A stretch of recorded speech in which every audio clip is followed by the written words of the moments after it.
Hey, what's up, y'all? It's Cannon. So, Gervonta Davis announces his potential fight date in December against who, though? So, Gervonta Tank Davis recently on Instagram posted a picture of Rolando Romero getting knocked out and put in the description December and eye emoji. So, I'm just going to use common sense here and make the assumption that he will potentially be fighting on December, on the date of December, and he's probably going to be fighting another PBC fighter. I don't think it's going to be a matchup where like he's fighting like a Ryan Garcia or a Devin Haney. I don't think so. I think he's just going to be fighting one of those little PBC fights, and I'm curious to see who he's going to be fighting. Would it be a potential matchup with Cruz? Cruz was a person who was smaller than him and who gave him a very close fight. Cruz gave him like a load of problems in the fight. I understand like Isak did a pretty good job. Isak did a pretty good job at being able to use his smaller height and reach, despite what people will say about like fighters who have like the reach disadvantage and say that they wouldn't do that well against people with longer reach, right? In his case with Isak Cruz, he managed to use his smaller inside type of fighting style to his advantage, and he made Davis punch him constantly in the forehead instead of like the actual chin area. So that was a good tactic, and he made the fight very close, especially when Davis injured his hand. I'm pretty sure that's what happened. Yeah, the scorecards were pretty tight. It was 115, 113, 150, 113, 116, 112, and that's very impressive. And people will say that fight could have gone either way, and I wouldn't be surprised if there's a rematch. First of all, Isak Cruz is on the PBC label. Number two, Isak Cruz is a blemish on his knockout streak. Before that point, I'm pretty sure Gervonta Davis had only one fight that he went the distance with. Every single other fight, there was no distance. So to put that in perspective, if he beats Isak Cruz, he's only going to have one person that he didn't knock out again if he knocks Isak Cruz out in the rematch, which I don't think will happen. I think Isak Cruz will make it the distance, actually. Or maybe a matchup between Jezreel. It kind of reminds me of like Jezebel, the boxer Jezreel. Jezreel Corrales. And I hope that fight doesn't happen. I don't want to see him fight a Jezreel Corrales. I understand Jezreel is the same guy who beat Takashi Uchiyama, who was one scary dude. He was one scary person when he was in his prime. Takashi Uchiyama was definitely a scary individual. He would knock people out with body shots. It was vicious. He was a vicious fighter.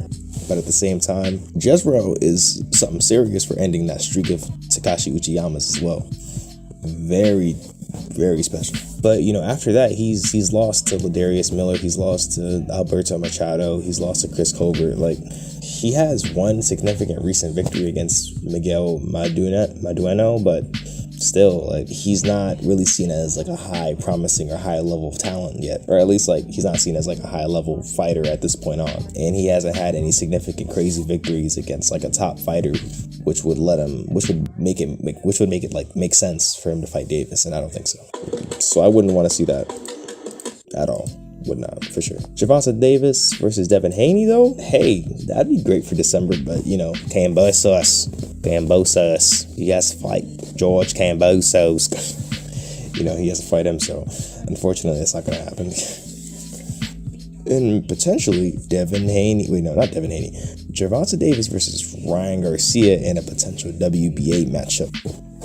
Y'all hear that? It would make sense. First of all, it's on December Christmas gift. People are going to be inside. People want to see Gervonta Davis versus Ryan Garcia for Christmas. That'll be a perfect Christmas gift.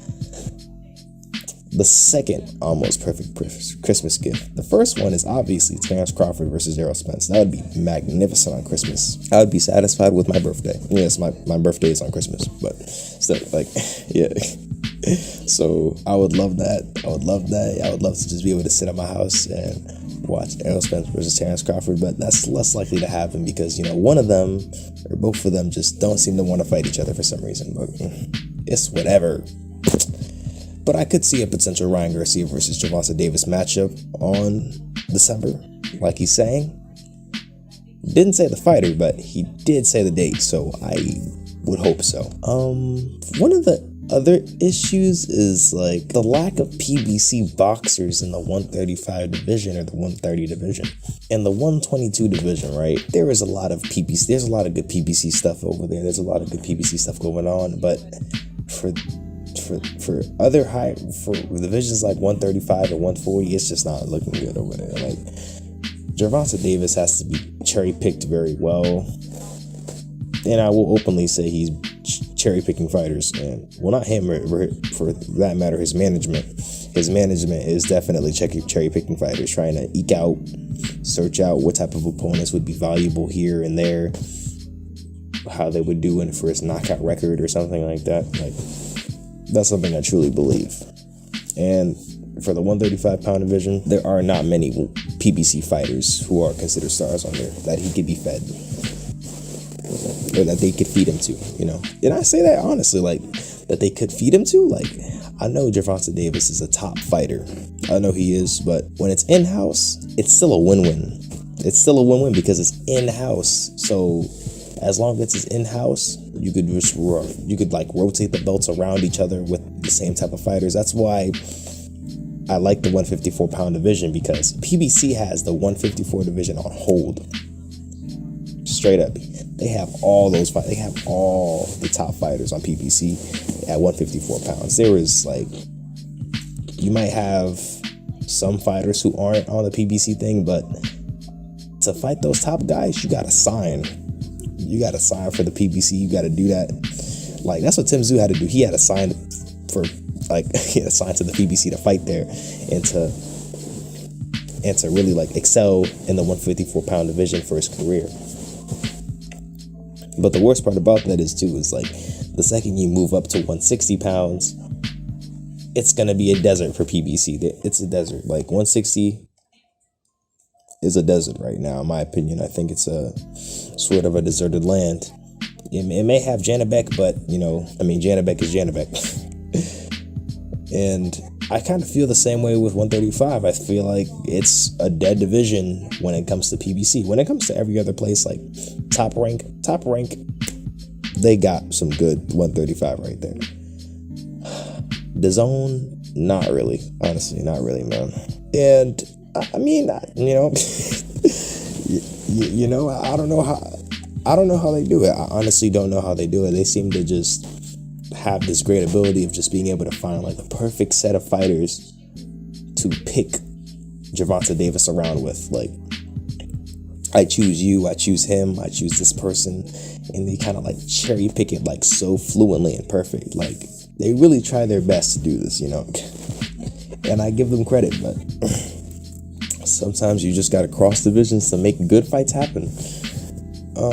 The Rolly Romero one was good, though. I think that was a perfect pick, actually, even though it was on paper easy work for Davis.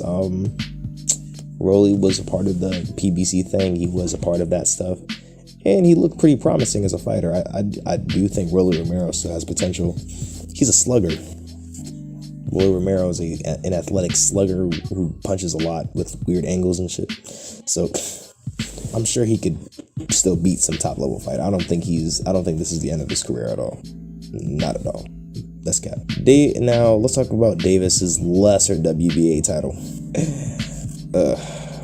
He's like a 2-division champion. It's almost like Adrian Broner level fraudery. I can't even talk, bro. You can be a multi-division champion with a lesser belt. That's like being a multi-division interim champion at this point. Like, come on, bro. Stop it. I know Adrian Broner's seen as a 4-division champion, but stop, bro. I would consider it like a 2-division champion, honestly, with that dang lesser WBA belt that he has. Like, now, will Gervonta Davis move up to 140? Probably not. Even though personally, I kind of feel like if he did move up to 140, he'd beat those guys. He'd get those dudes, man. That's straight facts. He'd actually get those dudes. I know he struggled with Mario Barrios, but I mean, so what? So what? In my opinion, aside for the Mario Barrios situation, he is getting some of those dudes at 140. I don't care what anyone says. People want to say he's too small for this, he's too small for that. He would really get those guys. And I say that with full honesty. I don't care if he's 5'5", I don't care if he has a 67 reach.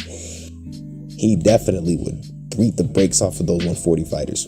Hot take, but whatever. Thank you guys for watching. I am trying to hit 1,000 subscribers still. It's the first of the month, September. Yeah. So thank you guys for watching. Goodbye.